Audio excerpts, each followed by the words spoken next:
പോകാൻ നേരത്ത് പൗലോസ് ഈ ലേഖനം എഴുതി ഇദ്ദേഹത്തിന്റെ കയ്യിലാ കൊടുത്തു വിടുന്നത്. അങ്ങനെ എഴുതിയ ലേഖനമായി ഫിലിപ്പിയ ലേഖനം. ഇതിനിടയ്ക്ക് എപ്പഫ്രോദിത്തുസിന് സുഖമില്ലാതായി, മരിക്കുമെന്ന് പോലും ചിന്തിച്ചു. പൗലോസും ചിന്തിച്ചു. പൗലോസ് പറഞ്ഞു, സ്തോത്രം, എനിക്ക് ദുഃഖത്തിന്മേൽ ദുഃഖം വരാതിരിക്കാൻ. നിങ്ങൾ ആ 2-ാം അധ്യായത്തിന്റെ 24 മുതൽ വായിച്ചേ. ഞാനും വേഗം വരുമെന്ന് കർത്താവിൽ ആശ്രയിച്ചിരിക്കുന്നു. എന്നാൽ എന്റെ സഹോദരനും കൂട്ടുവേലക്കാരനും സഹപഠനും നിങ്ങളുടെ ദൂതൻ, നിങ്ങൾ പുടലിലാ കൊടുത്തു വിട്ടത് നന്മ, ഞാൻ അങ്ങോട്ട് ഇനി ലേഖനം കൊടുത്തു വിടാം. അല്ല, ദൂതൻ, നിങ്ങളുടെ ദൂതനും എന്റെ ബുദ്ധിമുട്ടിന് ശുശ്രൂഷിച്ചവനുമായ എപ്പഫ്രോദിത്തോസിനെ നിങ്ങളുടെ അടുക്കൽ അയക്കുന്നത് ആവശ്യമെന്ന് എനിക്ക് തോന്നി. പിന്നെ അവൻ നിങ്ങളെ എല്ലാവരെയും കാണുവാൻ വാഞ്ചിച്ചും താൻ ദീനമായി കിടന്നു എന്ന് നിങ്ങൾ കേട്ടതുകൊണ്ട് വ്യസനിച്ചു വരുന്നു. അപ്പം ദീനമായി കിടക്കുന്നെന്ന് നിങ്ങൾ കേട്ടത് കൊണ്ട് വ്യസനിച്ചെന്ന പുള്ളി വ്യസനിച്ചെന്നല്ല, പുള്ളിക്ക് ദീനമായി കിടക്കുന്നെന്ന് നിങ്ങൾ കേട്ടു, അത് പുള്ളിക്ക് വ്യസനമായി.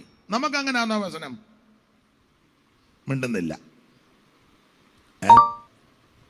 പക്ഷേ ഞാൻ ദീനമായി കിടന്നിട്ട് ഒറ്റ ഒരുത്തൻ എന്നെ വിളിച്ചുവില്ല, എൻ്റെ വീട്ടിലും വന്നില്ല. ഇതാണ് നമ്മുടെ ഡയലോഗ്. പക്ഷെ എപ്പഫ്രോദിത്തുസ് അങ്ങനല്ല. യവൻ ദീനമായി കിടക്കുന്നെന്ന് അവര് കേട്ടു, അത് പുള്ളിക്ക് സങ്കടമായി പോയി, വ്യസനമായി പോയി. എന്തുവാന്നോ എല്ലാരും ഇങ്ങനെ ഇരിക്കുന്നത്. അടുത്ത വാക്യം വായിച്ചു. അവൻ ദീനം പിടിച്ച് മരിപ്പാറായിരുന്നു സത്യം. ദീനം പിടിച്ച് മരിക്കാറായിരുന്നു സത്യം.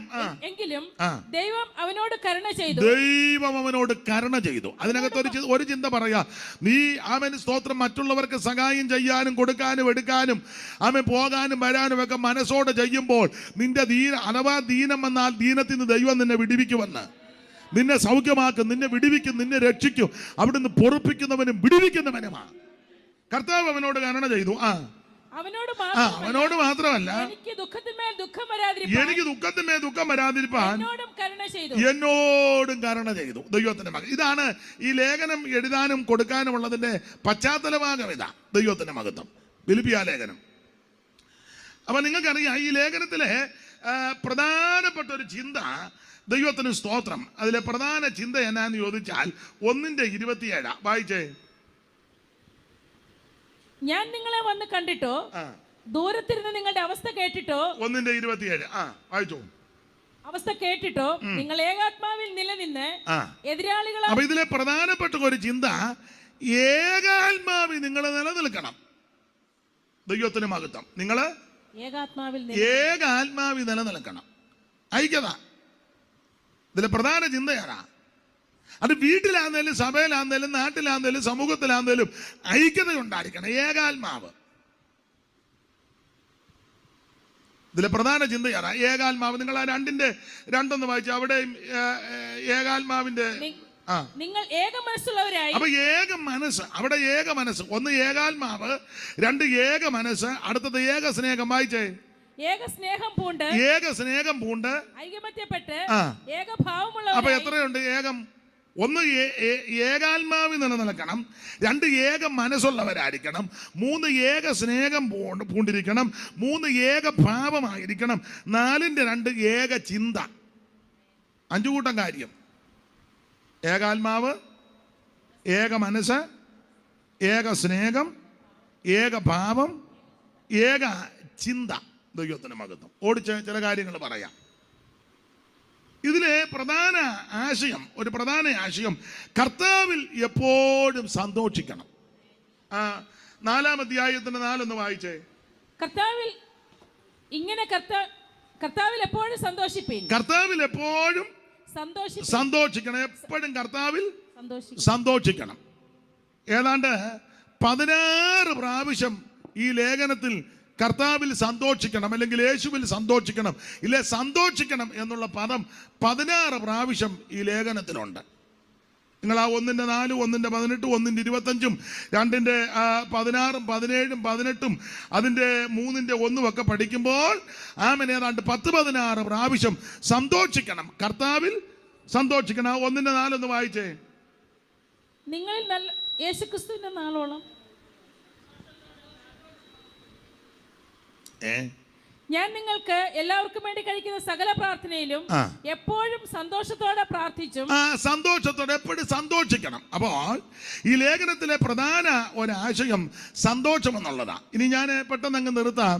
കർത്താവിന്റെ മഹത്വം ബാക്കി ദൈവം അനുവദിച്ചാൽ അടുത്ത ദിവസങ്ങൾ നമുക്ക് ധ്യാനിക്കാം. ദൈവത്തിന്റെ മഹത്വം. ഈ ലേഖനത്തിലെ 4 അധ്യായമുണ്ട്. എത്ര അധ്യായമാ? 4 അധ്യായമുണ്ട്. ഈ 4 അധ്യായത്തിലെയും പ്രധാനപ്പെട്ട കേന്ദ്രീകൃതമായ വിഷയം ക്രിസ്തു എന്നുള്ളതാണ്. യേശു ക്രിസ്തു, ഇതാണ് ഇതിലെ പ്രധാനപ്പെട്ട വിഷയം. യേശു ക്രിസ്തു, ക്രിസ്തു കേന്ദ്രീകൃതമാണ് ഈ 4 അധ്യായത്തിലും. ദൈവത്തിന്റെ മഹത്വം. അത് 4 നിലയിലാണ് നമ്മൾ അതിൽ പഠിക്കുന്നത്. ഒന്ന്, ജീവിതത്തിന്റെ അർത്ഥം യേശു ക്രിസ്തുവാണ്. എന്റെയും നിങ്ങളുടെയും ജീവിതത്തിന്റെ അർത്ഥം യേശു ക്രിസ്തു. 1:21 വായിച്ചേ. 1:21. എനിക്ക് ജീവിക്കുന്നത് ക്രിസ്തുവും മരിക്കുന്നത് ലാഭമാണ്. ദൈവത്തിന് സ്തോത്രം. അപ്പോൾ ഒന്ന്, ഈ 4 അധ്യായത്തിലെ പ്രധാനപ്പെട്ട വിഷയം ക്രിസ്തുവാണ്. ഇതിന്റെ കേന്ദ്രീകരണം, ഇതിന്റെ കേന്ദ്ര ബിന്ദു യേശു ക്രിസ്തുവാ. 1-ാം അധ്യായം പഠിക്കുമ്പോൾ നമ്മുടെ ജീവിതത്തിന്റെ അർത്ഥം അത് യേശു ക്രിസ്തുവാ. 2-ാം അധ്യായത്തിന്റെ 5 പഠിക്കുമ്പോൾ ജീവിതത്തിന്റെ മാതൃക അത് യേശു ക്രിസ്തുവാ. 2-ാം അധ്യായത്തിൽ നമ്മുടെ ജീവിത മാതൃക യേശു ക്രിസ്തുവാ. 2-5 വായിച്ചേ. യേശു ക്രിസ്തുവിനുള്ള ഭാവം, അതാണ് ജീവിതത്തിന്റെ മാതൃക, അത് യേശു ക്രിസ്തു. 3-ാം അധ്യായത്തിലേക്ക് വരുമ്പോൾ ജീവിതത്തിന്റെ ലക്ഷ്യം അത് യേശു ക്രിസ്തുവാ. 3:14 എന്ന് വായിച്ചേ. 3:14. ഒന്ന് ഞാൻ ചെയ്യുന്നു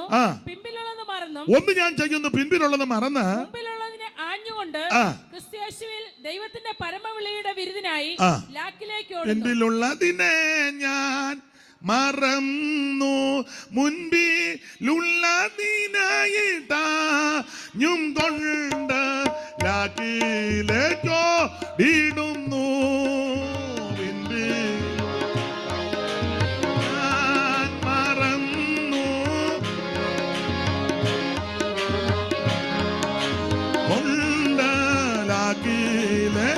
ഓടിടുന്നു പാരിൽ പലവിധമ പാടുകളേറിടുമ്പോൾ പാദം പതറിടാതെ ഈ ലോടിട് ഞാൻ പാരിൽ പലവിധമ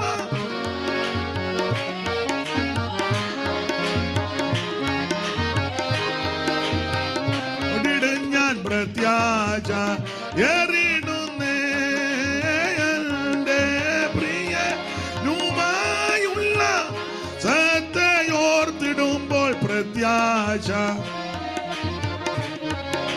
പ്രത്യാശ ഏറിടുന്നേ എന്റെ പ്രിയനോ.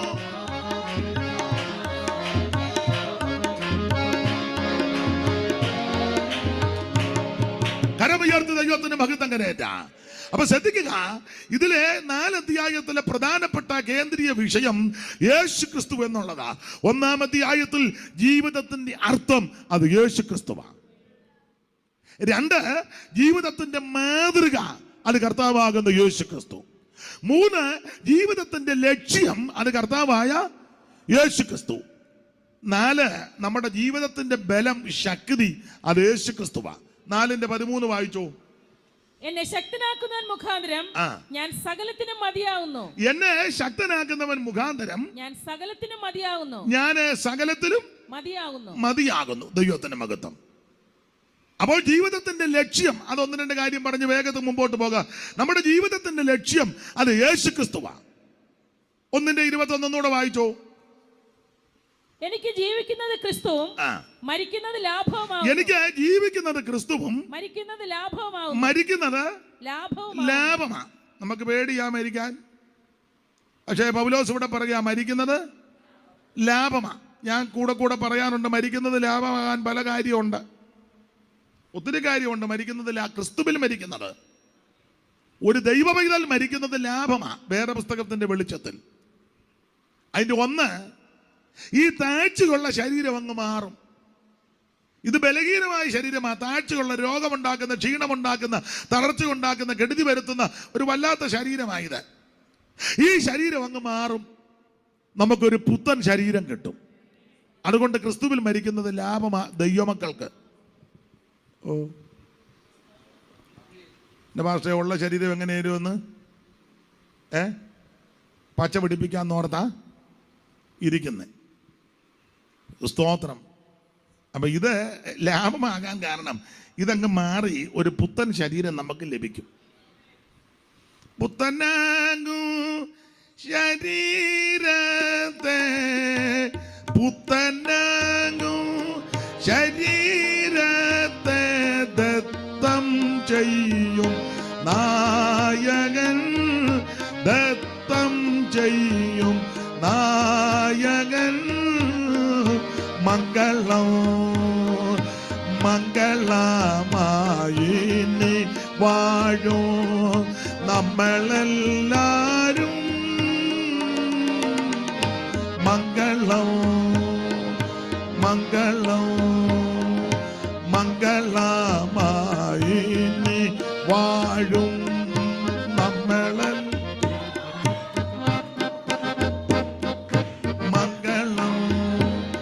ശരിക്കും ശ്രദ്ധിക്കുക, ഇത് ലാഭമാകാൻ കാരണം ഈ ശരീരം അങ്ങ് മാറി ഒരു പുത്തൻ ശരീരം കിട്ടും.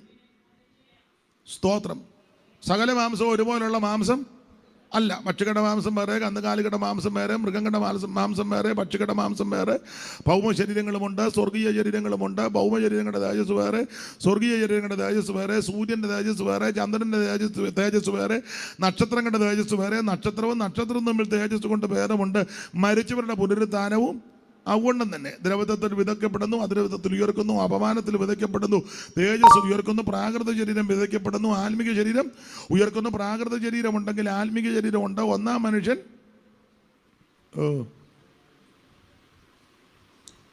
ഉള്ളതാട്ടെ.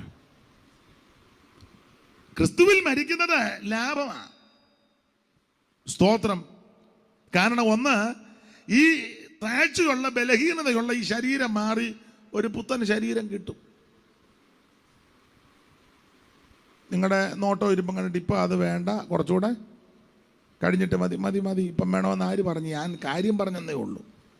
നിങ്ങൾ ചിന്തിക്കുക, അയാൾ രാത്രി എല്ലാവരെയും കൊല്ലാനിരിക്കുകയാണോ എന്ന്. ആർക്കും ഒരു ദോഷം വരാതിരിക്കട്ടെ. പക്ഷേ ഇത് ലാഭമാണ്. ലാഭമാകാൻ രണ്ടാമത്തെ ഒരു കാരണം, ഞാൻ നിങ്ങൾ ഈ ഭൂമിയിൽ ഇപ്പോൾ വിശ്വാസ കണ്ണാലാ യേശുവിനെ കാണുന്നത്. ഇവിടെ ഇരിക്കുന്ന ആരും യേശുവിനെ കണ്ടിട്ടില്ല. ചില പറഞ്ഞു ഞാൻ വ്യക്തമായിട്ട് കണ്ടു. ഇല്ലില്ല, അതാ ഫോട്ടോ പണ്ട് കണ്ടതിൻ്റെ കണ്ടതാ പാസ്റ്റർ, ഇങ്ങനെ തൂങ്ങി കിടക്കുന്നു, നെഞ്ചിങ്ങനെ. അതാ പണ്ട കലണ്ടറെ കണ്ടതാ. അതൊന്നും അല്ല യേശു. ഇവിടെ ഇരിക്കുന്ന ആരും കർത്താവിനെ നേരിട്ട് കണ്ടിട്ടില്ല. എന്നാൽ ഇത് ലാഭമാകാൻ കാരണം, ഇപ്പോൾ നാം വിശ്വാസ കണ്ണാൽ കാണുക, ഇത് കഴിഞ്ഞ് അങ്ങോട്ട് ചെല്ലുമ്പോൾ അവിടുത്തെ നേരിട്ട് കാണുക. അവിടുത്തെ താൻ ഇരിക്കുന്നത് പോലെ കാണുന്നതാകൊണ്ട് അവിടുത്തോട് സദൃശന്മാരാകുമെന്ന. അപ്പൊ ഇത് ലാഭമാണ്. 3, ഇത് ലാഭമാകാൻ കാരണം, ഞാനും നിങ്ങൾ ഈ ഭൂമിയിൽ അവിടെവിടങ്ങളിലായിട്ട് വിളിച്ചു വേർതിരിക്കപ്പെട്ട കുറച്ച് പേരാ. അവിടെയും ഇവിടെയും എവിടെയും ചെതറി പാർക്കുന്ന വിശുദ്ധന്മാർ ഒത്തിരി ഇല്ല. അവിടെ ഇവിടെയൊക്കെ കുറച്ച് പേര്.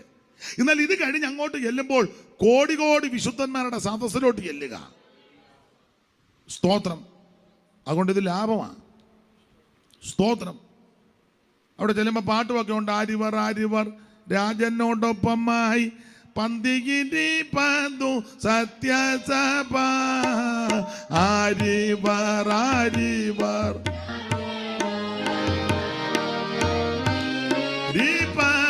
സത്യസഭ. പൊന്നേശു തമ്പൂര ചിന്തിയ രക്തത്തിൽ ഫലമാം വിശുദ്ധ കൂട്ടരത്രേ.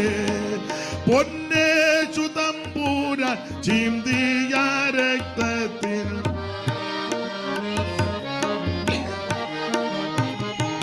ഹല്ലേലൂയ ജയം.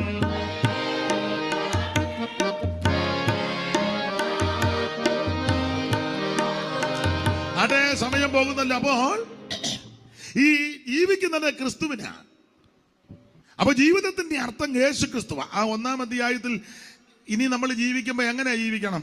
മരിക്കുന്നത് ലാഭമാണ്, എന്നാൽ ജീവിക്കുന്നത് ക്രിസ്തുവിന് വേണ്ടി. ജീവിതത്തിന്റെ അർത്ഥം ക്രിസ്തുവാ. നമ്മൾ ആ 1-ാം അധ്യായത്തിൽ പഠിക്കുമ്പോൾ ജീവിക്കുന്നത് ക്രിസ്തുവിന് വേണ്ടി. ഇനി ഞാനും നിങ്ങളും എത്ര കാലം എത്ര നാള് ഈ ഭൂമിയിൽ ജീവിക്കുമെന്ന് കൃത്യമായിട്ട് ആർക്കും പറയാൻ ഒക്കത്തില്ല. കഴിഞ്ഞ ദിവസം ഞാൻ നമ്മുടെ ശുഭാസുടെ പെങ്ങളൊക്കെ കണ്ണൂർ സുവിശേഷ വേല ചെയ്യുക. ഞങ്ങൾ മനോജും ഒക്കെ ഉണ്ടായിരുന്നു. അവിടെ ചെന്നപ്പോൾ അപ്പച്ചനെ ഓടി നടക്കുക, മൊബൈലിൽ എൻ്റെ ഫോട്ടോയും ഒക്കെ എടുത്ത് എന്നോട് പറഞ്ഞു, ഞാൻ എന്നും പ്രസംഗം കേൾക്കുമെന്ന് പറഞ്ഞു. ഞങ്ങളെക്കാളും സ്പീഡിൽ ആ പുള്ളി അകത്തോട്ട് കയറുകയും ഇറങ്ങുകയൊക്കെ ചെയ്തു. നല്ല മിടുക്കനൊരു അപ്പച്ചൻ. പിറ്റേ ആഴ്ച അപ്പച്ചൻ മരിച്ചു. എനിക്കങ്ങ് സങ്കടമായി. എനിക്ക് കാണാനൊത്തില്ല. ഞാൻ അന്നേരം എവിടെയാ മദ്രാസിന് പോയെന്ന് തോന്നുന്നു. കാണാനൊത്തില്ല. ഷൂപാസ്റ്ററൊക്കെ പോയി. അപ്പോൾ അദ്ദേഹത്തിൻ്റെ മകനെ കഴിഞ്ഞ ദിവസം ഞാൻ കണ്ടു. അപ്പോൾ ഒരു സാക്ഷ്യം പറയുക, അപ്പച്ചൻ മരിക്കുന്നതിൻ്റെ അന്ന് രാവിലെ പറഞ്ഞു, 2 ദിവസം മുമ്പ് മദ്രാസിലൊരു മോന് സുവിശേഷ വേലുണ്ട്, അദ്ദേഹം വന്നു. ആമ്പിള്ളേർ രണ്ടും അടുത്തിരുന്നപ്പോൾ അപ്പച്ചൻ പറഞ്ഞതേ ഒരു പെട്ടി കരുതിക്കോണം, ഇച്ചിരി കാശും കരുതിക്കോണം. പിള്ളേരോട് പറയാം, പെട്ടിയും കരുതണം. പുള്ളിക്ക് അതിനെപ്പറ്റി ധാരണയുണ്ടായിരുന്നു. അപ്പം പിള്ളേർ പറഞ്ഞു, ഓ ഇപ്പം അതിൻ്റെ ആവശ്യമില്ലെന്ന് പറഞ്ഞു. ഇല്ല, അപ്പച്ചൻ പറഞ്ഞേടെ പെട്ടിയും കരുതണം, ഇച്ചിരി കാശും കരുതണം. മരിക്കുന്നതന്നെ അന്ന് രാവിലെ ബ്രേക്ക്ഫാസ്റ്റും ഒക്കെ കഴിച്ചേച്ച് പിള്ളേരോട് പറഞ്ഞു, ഉച്ചക്കത്തെ ഭക്ഷണം അങ്ങാന്ന്. പുള്ളിയുടെ ശൈലി പറഞ്ഞതാ, ഉച്ചയ്ക്ക് എനിക്ക് ആഹാരം വേണ്ട, ഉച്ചക്കത്തെ ഭക്ഷണം അങ്ങാന്ന്. 12:45 ആയപ്പോൾ ദൈവസേനയിൽ ചേർക്കപ്പെട്ടു. ഞാനോർത്ത് നിങ്ങൾ അത്രയും കേൾക്കുമ്പോൾ ഒന്ന് ഞെട്ടുകയെങ്കിലും ചെയ്യുമെന്ന്. മിക്കവാറും ഞങ്ങൾ ഞെട്ടിയതുവാ, ഇങ്ങേര് ഞങ്ങളെ ഞെട്ടിപ്പിച്ചതുവാ. ഇപ്പം ഞെട്ടില്ല, പിന്നെ ഞെട്ടിക്കോളും. അന്നേരം ഞെട്ടും, നന്നായിട്ട് ഞെട്ടും. ഒടുവിൽ ഞെട്ടുമല്ലോ. ഇപ്പം അങ്ങ് ഞെട്ടുകാരനെ ആ ഞെട്ടൽ വരികയല്ലായിരുന്നു. നല്ല മരണമാണ്, ദൈവത്തിന് മഹത്വം. അപ്പം ഞാൻ നിങ്ങൾ ഇനി ഭൂമിയിൽ എത്ര കാലം ജീവിച്ചിരിക്കുന്നത് കൃത്യമായിട്ട് നമുക്ക് പറയാനൊക്കത്തില്ല. അപ്പച്ചൻ അതുപോലെ ദൈവമായിട്ട് അടുപ്പവും ബന്ധവും ദൈവത്തോട് പറ്റി നിന്നുകൊണ്ട് പുള്ളിക്ക് ധാരണയുണ്ടായിരുന്നു. എന്തോ സാക്ഷ്യമാണ് അതൊക്കെ. മക്കളോട് പറഞ്ഞു പെട്ടിയും ഇച്ചിരി കാശുമൊക്കെ കരുതിക്കോളാൻ. രാവിലെ പറഞ്ഞു ഉച്ചക്കത്തെ ഭക്ഷണം മേളിലാന്ന്. 12:45 ആയപ്പോൾ ദൈവസേനയിൽ ചേർക്കപ്പെട്ടു. തന്നെ കണ്ണുമൊക്കെ അടച്ച് കൈയൊക്കെ അങ്ങ് നിവർത്തുന്നത്. എന്നോട് മകനാ പറഞ്ഞ കാല് നിവർക്കാനോ കൈ നിവർക്കാനോ തൂക്കാനോ തുടയ്ക്കാനോ കണ്ണ് തിരിമടയ്ക്കാനോ ഒന്നും ഞങ്ങൾക്ക് ഇടയായില്ല. അപ്പച്ചൻ തന്നെ കയറി കട്ടിലെ കിടന്ന് കണ്ണുമൊക്കെ അടച്ച് നല്ല കൈയൊക്കെ നല്ല എന്തോ മരണമാണ് അതൊക്കെ.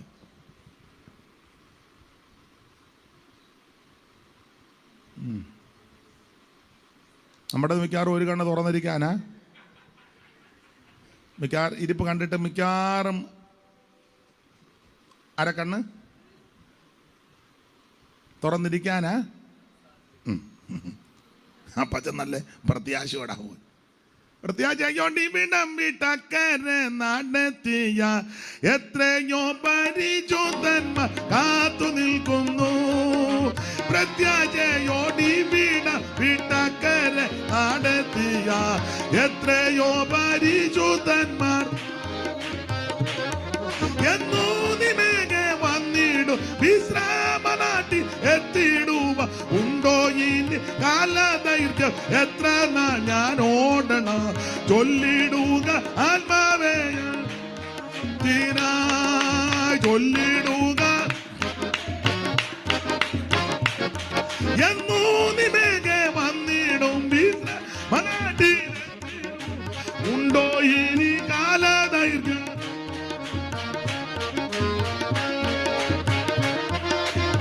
ശ്വാസത്തിനായുണ്ടോ ഇനി കാലദൈർഘ്യം എത്ര നാൾ ഞാൻ ഓടണ ചൊല്ലിടുക. ഓ നക്ഷത്രങ്ങൾ പോലീ ലോക ചോരിയ ചിലരെ കാണുന്നില്ല ഞാൻ ഈ ലോക ശുദ്ധർ കൂട്ടത്തിൽ. നക്ഷത്രങ്ങൾ പോലീ ലോക ചോരിയ ചിലരെ കാണുന്നില്ല ഞാൻ ഈ ലോക ശുദ്ധർ കൂട്ടത്തിൽ. എന്നോ നിമേകെ വന്നിടും വിശ്രാമം. ഓ ഉണ്ടോ ഇനി കാലദൈർഘ്യം എത്ര നാൾ ഞാൻ ഓടണ ചൊല്ലിടുക ആശ്വാസത്തിനാ. ഉണ്ടോ ഇനി കാലദൈർഘ്യം എത്ര നാൾ ഞാൻ ഓടണ ചൊല്ലിടുക.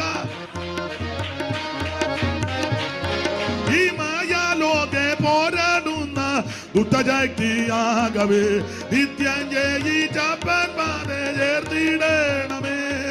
ഈ മായാലോകെ പോരാടുന്ന